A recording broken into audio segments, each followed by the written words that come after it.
Hello student, let us learn the 10th chapter from the H.A. Robert philosophy, that is the law of cure. You know, the law of cure is the fundamental law of cure is similia similibus curanter, and you know it is the first formulated law of homeopathy. Whence comes this law? It was simply an intelligent observation of our natural resources, those in their closest proximity to our daily lives, in vegetable kingdom, and their relation to disturbed and disordered conditions arising in mankind himself.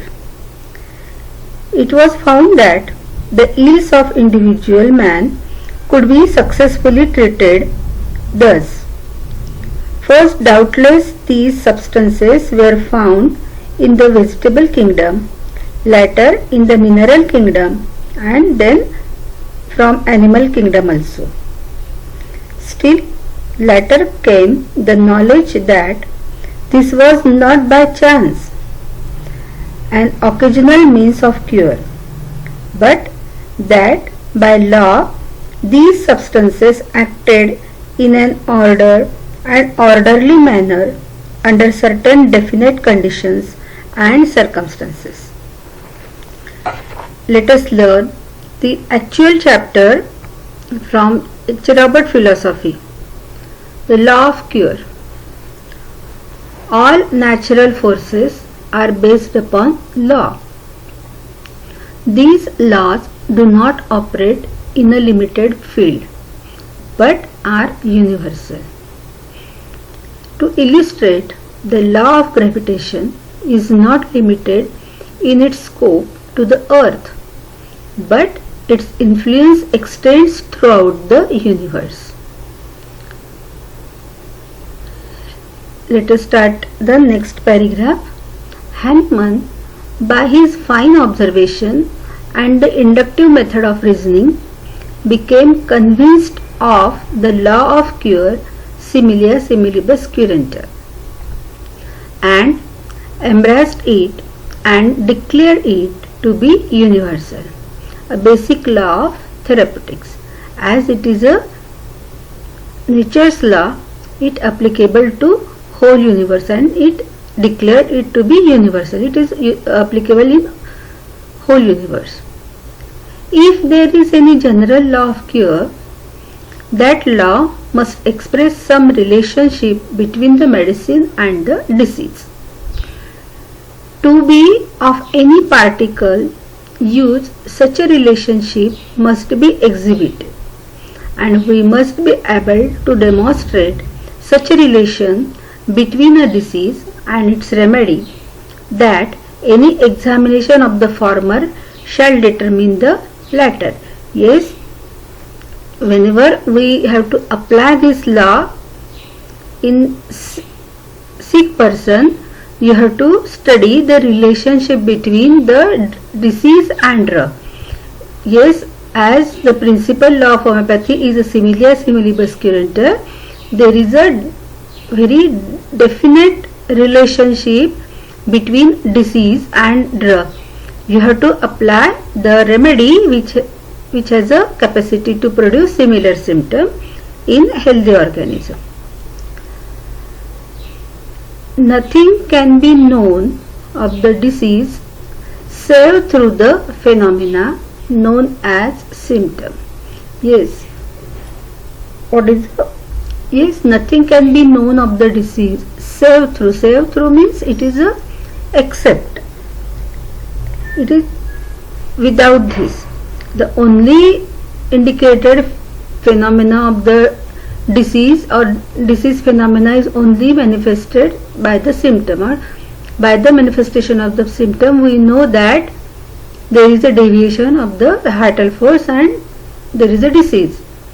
Nothing can be known of the disease save through the phenomena known as symptoms. These are evident to our observation and senses. Yes, we can observe the sign and symptom of the disease, and must be recognized.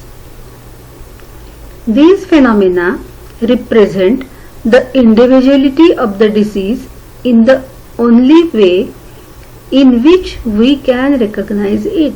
Yes, these phenomena represent phenomena that is a disease phenomena. It is very dynamic and at the very subtle level.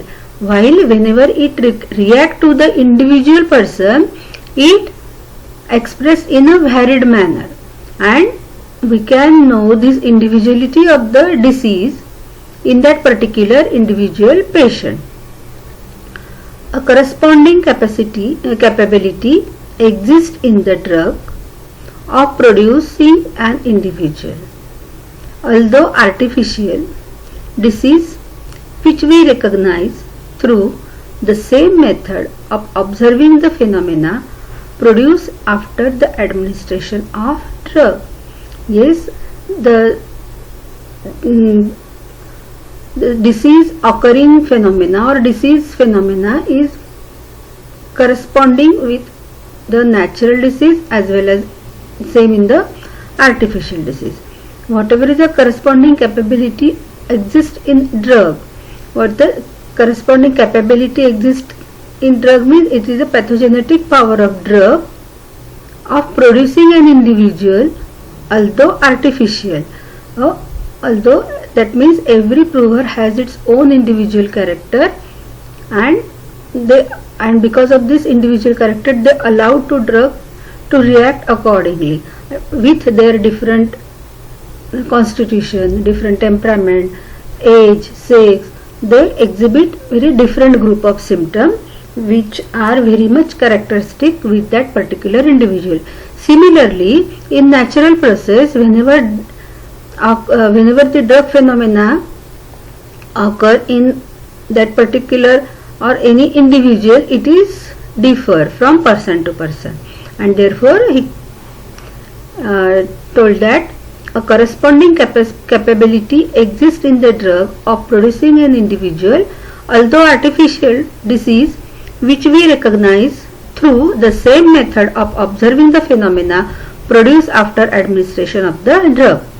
The power to produce these phenomena is what we call the properties of the drug. Yes, whatever is the pathogenic power of the drug after the administration of the medicine to the healthy human being, the symptom which occur, with the symptom which produced by this drug artificially, it is nothing but the power to produce this phenomena, that is the disease phenomena, what we call the properties of the drug, that is the pathogenic power of the drug.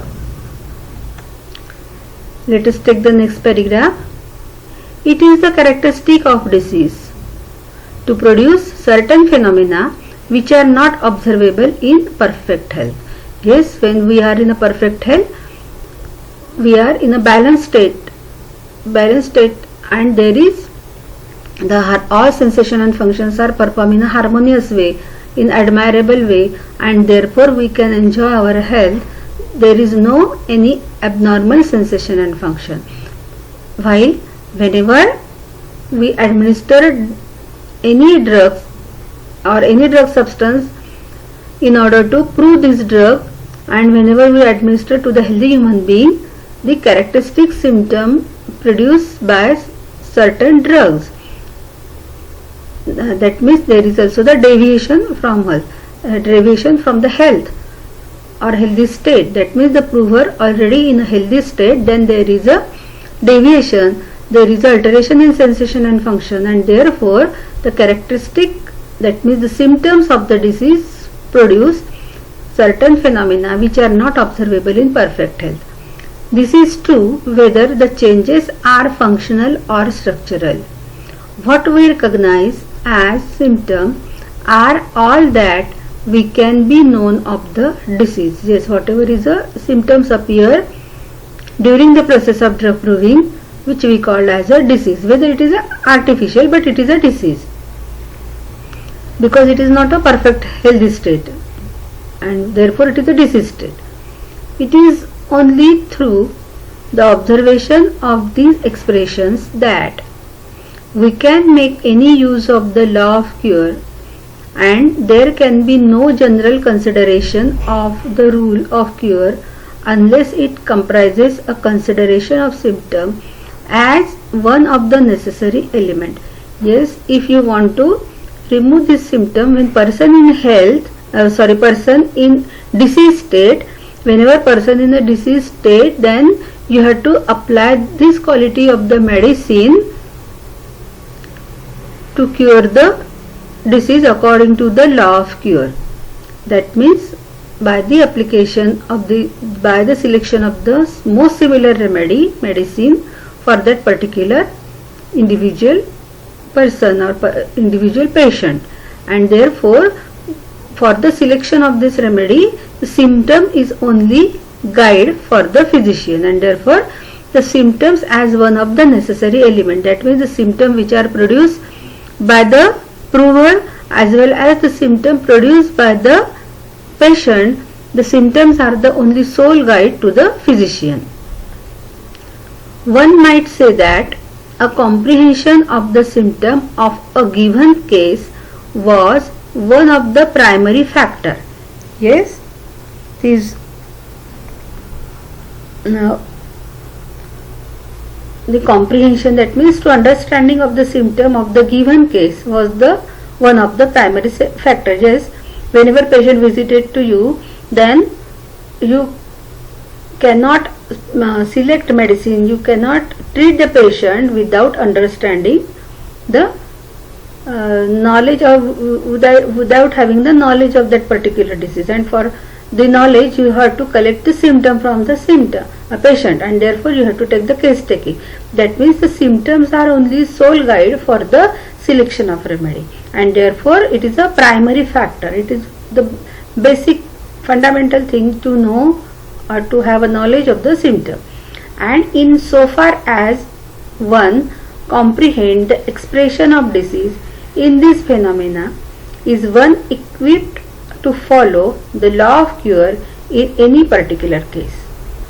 Symptoms are only representative expression of the disease state. Yes, it is very important. Symptoms are the only representative expression of the disease state, and therefore we must have a knowledge of the symptom, whether in drug proving, whether in a disease condition.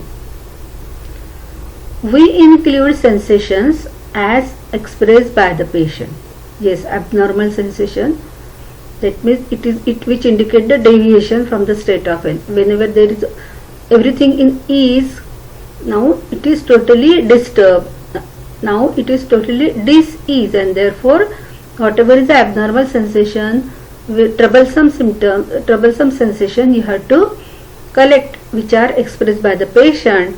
The appearance in all parts of the body and varied circumstances. Yes, whatever is the sensation appeared in different, or whenever the disease is localized, until and until this disease is not localized, patient is not ready to go to the physician, and therefore the localization or the particular symptom which occurred in varied circumstances and different type of modalities here under which these symptoms were recorded, and the varied grouping of these symptoms in any consideration of the case. That means whatever is the abnormal sensations are occur, we have to collect all this sensation, and it is important to note down in which circumstances these are occurred, or in which circumstances these symptoms get aggravated or get ameliorated. That means full consideration of the symptom. When a symptom is noted under certain circumstances and not under others, this obvious relation between the symptoms and its related circumstances is in itself a symptom, or rather a part of symptom. Yes, that means the symptom is sensation, and in which condition they occur, it is a obvious relation between the symptom and the related circumstances. Nothing but this related circumstances means it is a, whether it is a exciting cause, or you can say it is a aggravating factor or ameliorating factor, then it is a part of the symptom. The main symptom is the sensation, while the modalities and causative factor, these are the part of the symptom. The sensation being quite incomplete without the express relationship of the circumstances. Yes, it is very important. The sensation is incomplete. That means the symptom is incomplete without the relationship of circumstances. That means without the exciting cause or without the modalities. Very often, the concomitant of circumstance is of greater importance to the whole case than the expressed sensation, but sensation is much more frequently expressed by the patient. Yes, whenever the or what do you mean by the concomitant symptom? Every one of you know the concomitant symptom, which only the associated symptom.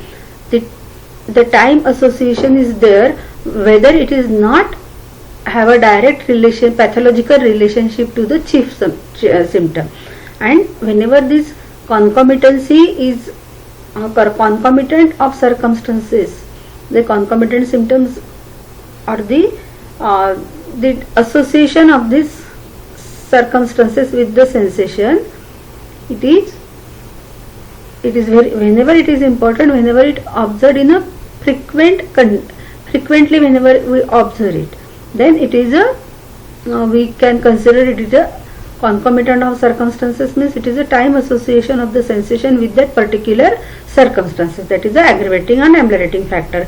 But whenever sensation is much more frequently expressed by the patient, yes, it should be frequently observed by the patient. For example, any patient complaint for the arthritis, and this arthritis complaint, whenever patient when we ask the question when it is aggravated or whenever it is occur, then whenever patient reply that it aggravated in rainy season or damp cold weather, then only every time when we ask and verified it, when every time it is occurred, yes, then it is a very important circumstances, that is the aggravating factor.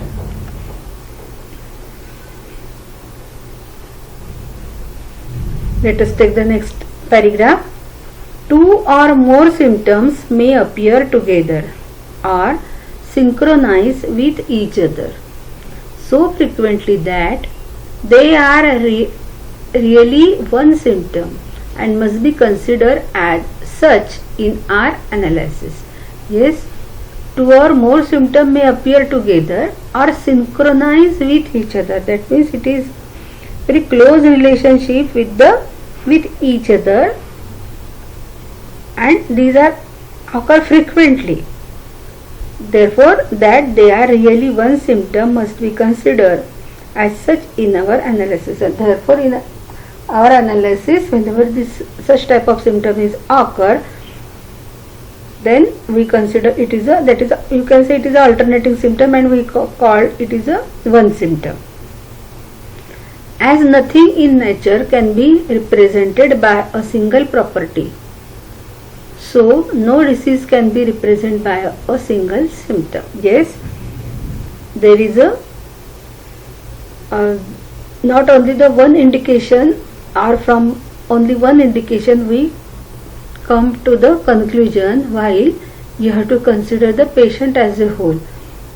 Not only you are not consider only the particular symptom, while you have to take consideration of the various aspect of this patient as a whole, that is a sensation, elements from causative factor, that is a modality, concomitant, or any alternating symptom.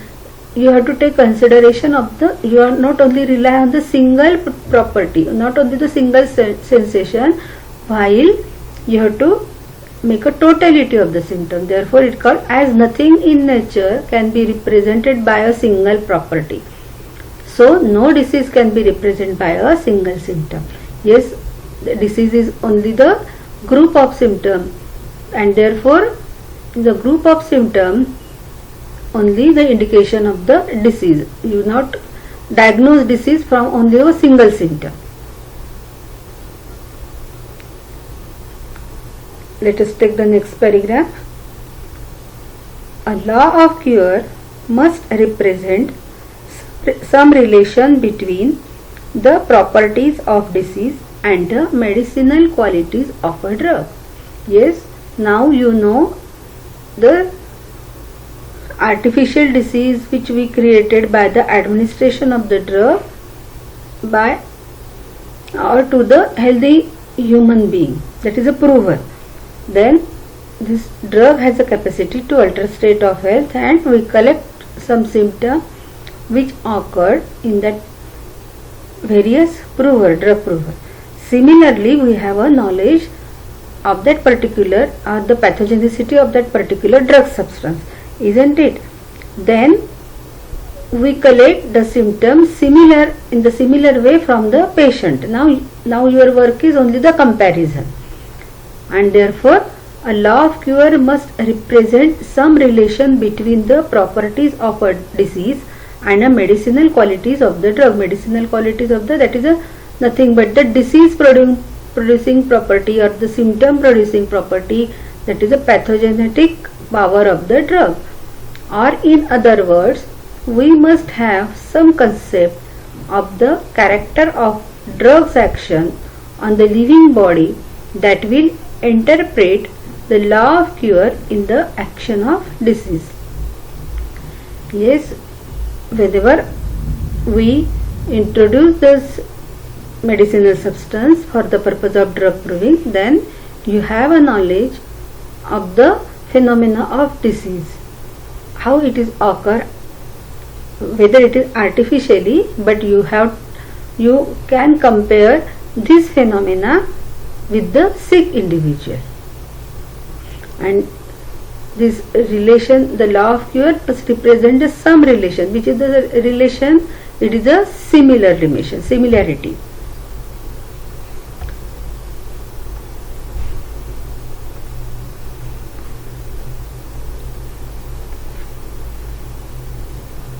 This character of the drug is represented not by a single effect but by a group of effects. Yes, whenever we introduce the medicine for the purpose of drug proving, this drug is not only produce only single symptom, while drug alters state of health and it produces the varied number of symptoms. It is not only the single symptom but a group of symptoms are produced.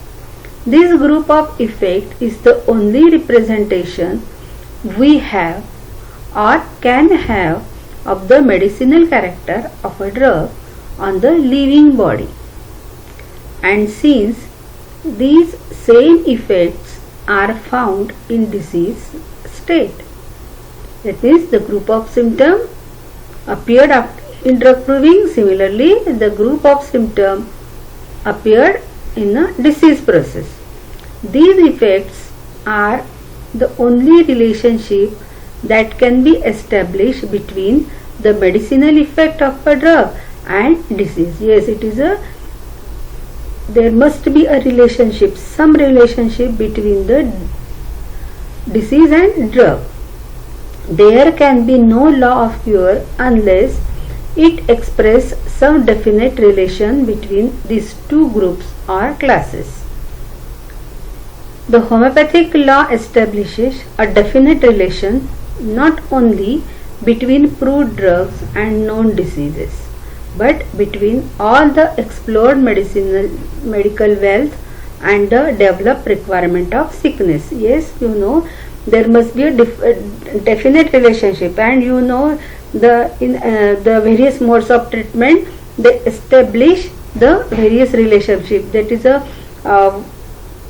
in antipathy there is a contrary, that is a opposite relationship, while in isopathy there is the same relationship, that the same disease product is used for the treatment of the disease, while in allopathy there is no definite relationship between the disease and drug, and that is, it is a very heteropathic relationship between disease and drug, while in homeopathy there is a very definite relationship, and this whatever is a relationship, whatever is a principle or law, it is not given by any person or not given by any any observation, but it is a nature's law of cure. It is applicable in whole universe.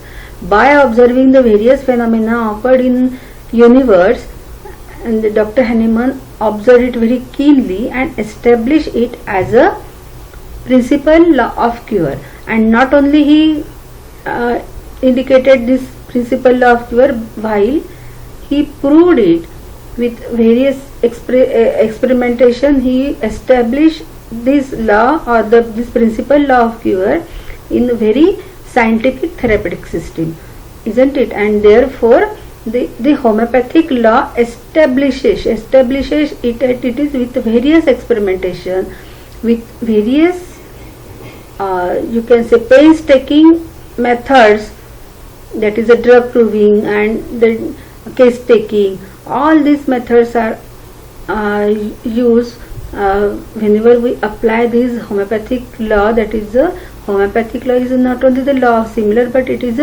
every principle included.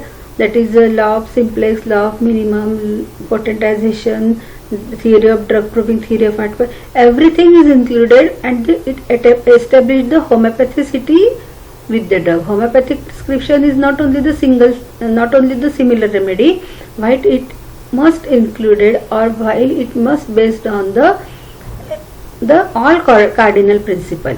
It is a strict individualization is there. It is a definite relationship. That means according to the homeopathic law, the homeopathic law establishes a definite relation not only between proved drugs and known disease, but between all the unexplored medical wealth. Unexplored medical wealth, still it is not observed, but when it is proved, then it definitely applied according to the law of similia.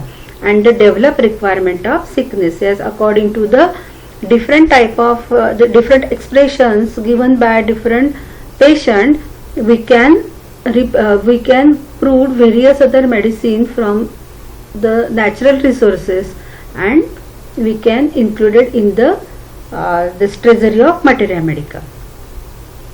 Like the law of gravitation, the law of cure as taught by Hahnemann is not and cannot be limited to a small group of conditions. Yes, as you know, the law of gravitation, the existence of the law of gravitation is before its discovery, isn't it? It is applicable in whole universe. You observe this law of gravitation. This law of gravitation is it is applicable in anywhere, everywhere. Similarly, the law of cure, which is nothing, it is also the nature's law, and therefore which is taught by the Hahnemann is not and cannot be limited to a small group of conditions. It is applicable in anywhere and everywhere.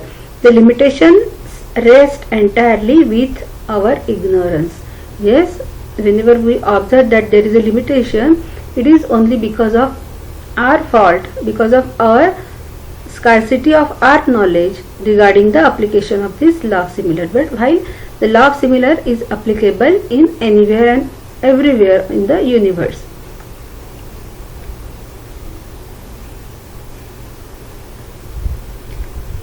Hahnemann and his followers constitute the only group of medical philosophers who have always been true to the inductive method of reasoning, and by scientifically following this method of reasoning based upon known facts, they have established this law of therapeutics. Yes, not only Hahnemann, but the follower of Hahnemann also. The Hahnemann and follower constitute only a group of medical philosophers. All philosophers, or homeopathy has its own philosophy, and in philosophy we discuss how this basic law or fundamental law of homeopathy, which are based on the nature's law, how these are the part of this universe, and they try to prove it in their and they try to prove it. It is a scientific. The homeopathy is a scientific in nature, and therefore who have always been true to the inductive method of reasoning. Yes, we know homeopathy is a product of inductive reasoning. That means whenever Lord Bacon insisted that whenever we call something as a science, it should be fulfill the 4 criteria, that is a exact observation, correct interpretation, rational explanation and scientific construction. Homeopathy proved as a scientific method as it follow all these conditions given by Lord Bacon, and it is an inductive method of reasoning. That is, it is whenever we prove the drug on a prover, and you can apply, it is from developed from particular to general. You can apply this knowledge which we observed at a particular level, we can apply at a general level, and therefore this inductive method of reasoning, all philosophers try to explain this principle of homeopathy, and by scientifically following this method of reasoning, and not for a single time but every time, for every individual case of disease they try to prove it, this homeopathy as a product of inductive logic. It is based upon known facts. They have established this law of therapeutics. Yes, they never deny or they never compromise with the facts, while they strictly follow the rules, the facts and truth of the nature, and therefore it is a established law of therapeutics. It is not a guesswork, it is not a fiction, while it is only the science.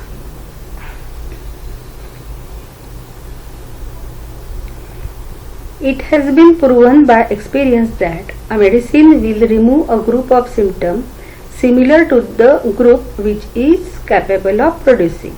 Yes, with various experiment or experience, we observed that the disease is removed by application of the similar remedy, that the drug substance which has a capacity to produce the similar group of symptoms. In healthy individuals, the same medicine is capable of removing the same group of symptoms whenever we introduce to the sick individual. This law, founded upon observation of facts, has been the product of inductive reasoning and has been proven by years of experience to be true and sure. Yes, it is not only observed by only Dr. Hahnemann, while it is till date it is experienced by n number of physicians that it is a nature's law of cure.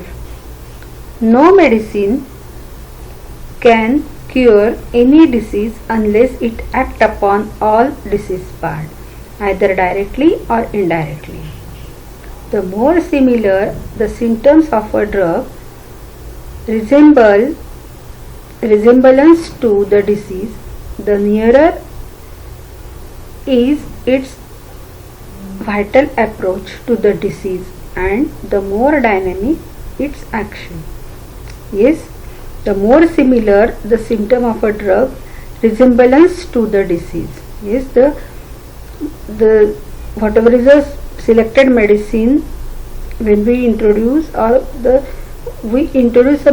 select a medicine which establish a maximum similarity with the totality of symptoms of the patient, then the nearer to its vital approach to the disease and more dynamic its action, then the exact or the maximum similarity established by the remedy to the totality of symptom, we reach to the nearer of the vital approach to the disease and more dynamic its action.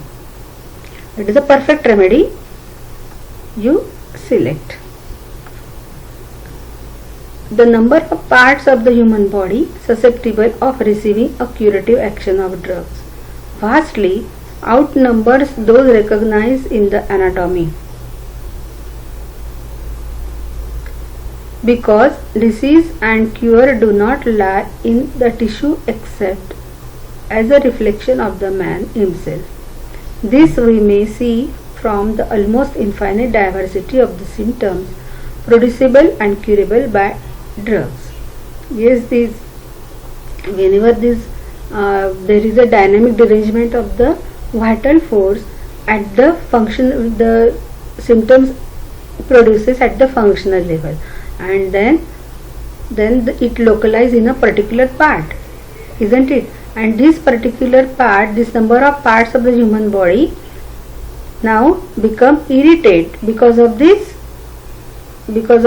disease force, and therefore become more sensitive, become more susceptible, and therefore the susceptible of receiving the curative action of drug. And whenever we introduce drug which has a tendency to produce the similar symptoms, then these drug substance act on the same organ or the same part.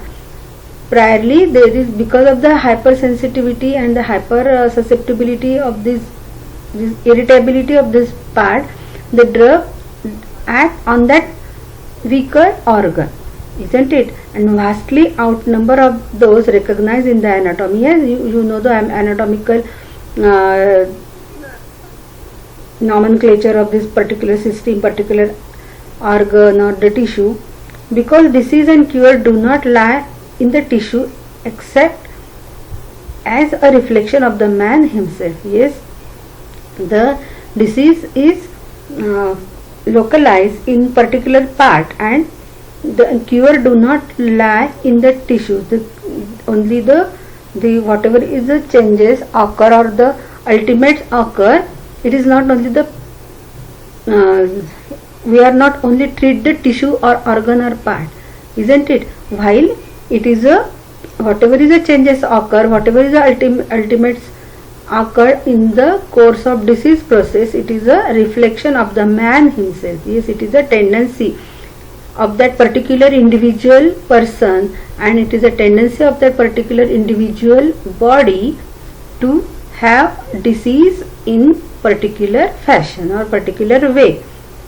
This we may see from the almost infinite diversity of the symptom producible, and therefore we observe a varied number of symptoms occur in the disease, the same disease, or you can say the nosological diagnosis is the same, whether the expression of the disease in different particular individual is in a different way, and therefore you have to select a different drug substance for the cure of this different individual. For example, in diabetic one, you know, in this particular condition, whenever we diagnose patient nosologically as a diabetic, not only one medicine is considered as a curative homeopathically, while every individual patient need for different type of medicine according to their constitution, according to their temperament, and whatever is the representation or the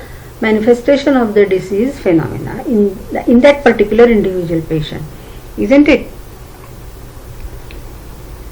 There is an almost infinite number of parts or in each organ, and this vast number of suffering together, some more or some less. The affection of each element may be different from that of any other. The aggregate affection composing the disease of that tissue, of that one organ. Yes, the different patient expresses different type of symptom on the different organ. The aggregate affection composing the disease, the totality of the symptom considered as a disease of that tissue, of that one organ, and that means whatever is ultimate, whatever tissue changes are occurred, we consider in a totality of symptom. How much more complicated is the disease of the whole body, even though that manifestation be classed as a local disease. One organ cannot suffer alone any more than one cell can suffer by itself. Every disease affects in some way and to some degree every organ, every tissue, and every molecule. That means disease is not restricted to a particular organ or particular tissue while the whole system are under the influence of this disease force, and therefore the disease is not restricted only that particular organ, or it is not considered as a local disease, isn't it? While the person as a whole gets suffer from the disease force, person as a whole affected by this dynamic disease force, and therefore one organ cannot suffer alone, isn't it? Whenever we observe the disease is localized in a particular part, that means the disease is not restricted to particular part only, while it is only the representation of the through that particular organ, while the whole person get affected by the disease force. And therefore H. Robert told you that one organ cannot suffer alone any more than one cell can suffer by itself. Yes, each and every cell under the influence, whenever there is a homeostasis is totally get disturbed at the cellular level, then only this we realize the altered sensation through particular organ, and therefore every disease affects in some way and to some degree every organ. That means in every disease we observe that whatever is the rest of the organ which we call as there is no existence of the symptom or manifestation of the symptom. जर एखाद्या organ मध्ये disease located झाला, for example की pain in ॲबडॉमेन, आपण फक्त याचा अर्थ असा नाही आहे की त्या ॲबडॉमेनच्या पेन जे पेन आहे ते फक्त त्या एका सिस्टीम मध्येच काय म्हणतो आपण त्याला रिस्ट्रिक्टेड आहे, पण प्रत्येक कुठल्याही डिसीज मध्ये थोड्या बहुत प्रमाणामध्ये प्रत्येक ऑर्गनला, ज्याला आपण हेल्दी समजतो किंवा जिथे सिम्पटम आले पण नाही आहे, आता एक्झाम्पल घेतलं की पेन अँड ॲबडॉमेन मध्ये जर आपल्याला हातपाय आपले धडधाकट दिसतात आहे, वाटतात आहे, पण याचा अर्थ असा नाही आहे, पण तिथेही काही ना काहीतरी थोड्या बहुत प्रमाणामध्ये डिसीजचा परिणाम झालेला आहे, डिसीज फोर्सचा परिणाम झाला आहे. तो फक्त आता आपल्याला ऑब्व्हियस आपल्याला तो एकदम दिसत नाही आहे, कारण जिथे डिसीज लोकेट झालेला आहे तो एक वीक किंवा वीकेस्ट ऑर्गन आहे, म्हणून डिसीज फोर्स तिथे जाऊन सेटल होऊ शकला. बाकीचे ऑर्गन त्या मानाने थोडेफार रोबस्ट आहेत, स्ट्रॉंग आहेत, म्हणून डिसीज फोर्स तिथे फ्लरिश होऊ शकला नाही. पण याचा अर्थ असा नाही आहे की ते पण ऑर्गन त्या डिसीज फोर्सच्या परिणामांपासून दूर राहिले आहेत, ते देखील कमी थोड्या बहुत प्रमाणामध्ये डेफिनेटली अफेक्ट झालेले आहेत. म्हणून काय म्हणतो H. Robert, every disease affects in some way and to some degree every organ, every tissue and every molecule of the human organism. Have you got it? Yes, it is enough for today. If any difficulty, please ask me. Rest of the part of this lecture we will finish in the next lecture. Okay, thank you.